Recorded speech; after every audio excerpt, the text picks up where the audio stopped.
Barrister Aqeel,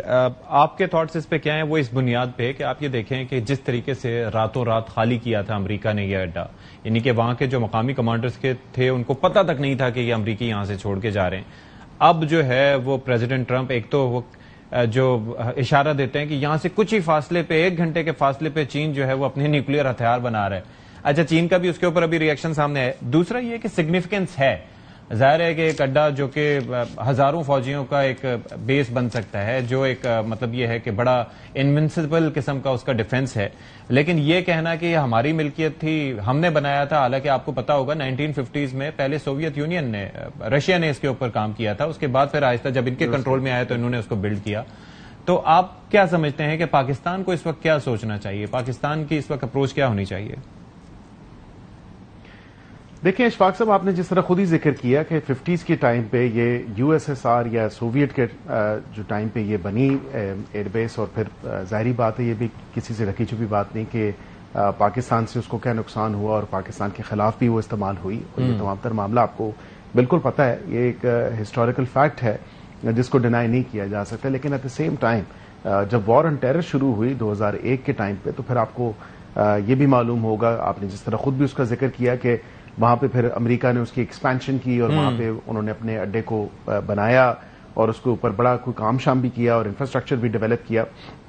at the same time اب اس کو واپس مانگنے کی جو ڈیمانڈ ہے، ہمیں بڑا اس کو کیئرفلی اور اسٹریٹجکلی اور میٹیکولسلی دیکھنا ہوگا،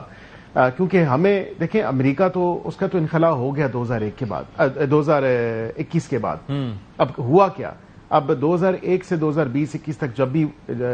فال آف کابل ہوا، پھر اگست 2021 غالباً وہ ٹائم تھا، اب اس کے بعد سے کون سفر کر رہا ہے؟ اس کے بعد تو سفر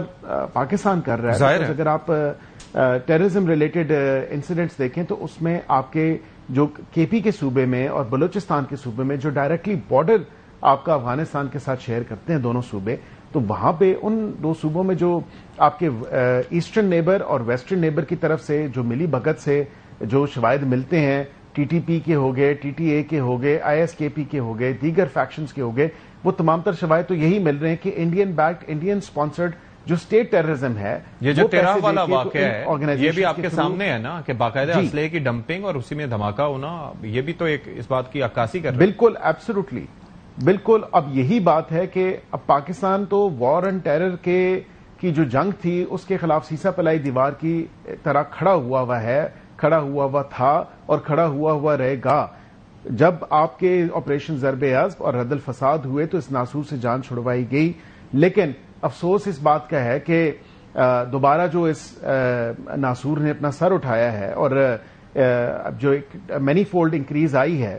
double the amount of incidents آپ دیکھتے ہیں کہ پچھلے سال سے اس سال کے آپ اگر نمبرز دیکھیں تو اس میں ڈبل انکریز آئی ہے ٹیررزم ریلیٹڈ انسیڈنٹس میں۔ تو کم از کم ہمیں یہ چاہیے کہ ہم تو ابھی بھی برنٹ فیس کر رہے ہیں ٹیررزم کا، as a state, as a country, as a nation, اور ہم نے 90,000 سے زائد جانیں جو ہیں وہ اس دہشت گردی کی جنگ میں ہماری جانوں کے نذرانے ہم نے پیش کیے ہیں۔ ہمارے نوجوان جو سرحدوں کی حفاظت کرتے ہیں، جو افواج پاکستان کے جوان ہیں، وہ ابھی بھی لا انفورسمنٹ ایجنسیز کے آفیشلز ابھی بھی آئے روز جو ہے جامع شہادت نوش فرماتے ہیں۔ تو کم از کم ہمیں اس کو بڑا اسٹریٹجکلی دیکھنا چاہیے کہ ہمارے اپنے ملک کے اور ہمارے سٹیزنز کے انٹرسٹ میں کیا ہے، ہماری اپنی سیفٹی اور سیکیورٹی اور سوورنٹی کے انٹرسٹ میں کیا ہے، but at the same time ہمیں اس چیز کو بھی دیکھنے کی ضرورت ہے کہ ہم اس ریجن میں پیس، اسٹیبلٹی اور سیکیورٹی چاہتے ہیں اور ایک لاسٹنگ پیس چاہتے ہیں۔ اس حوالے سے بوائی ہوگی کیسے، میں تو وہی ڈسکس کر رہا ہوں۔ بیرسٹر صاحب، آپ کی نظر سے بھی وہ ویڈیو گزری ہوگی جس کے اندر یہ سلٹ سے متعلق وہ لوگ کہہ رہے ہیں کہ اب یہاں ریت اتنی آ گئی ہے کہ یہاں پر تو اگلے کئی سال تک بوائی ہونا مشکل ہوگا۔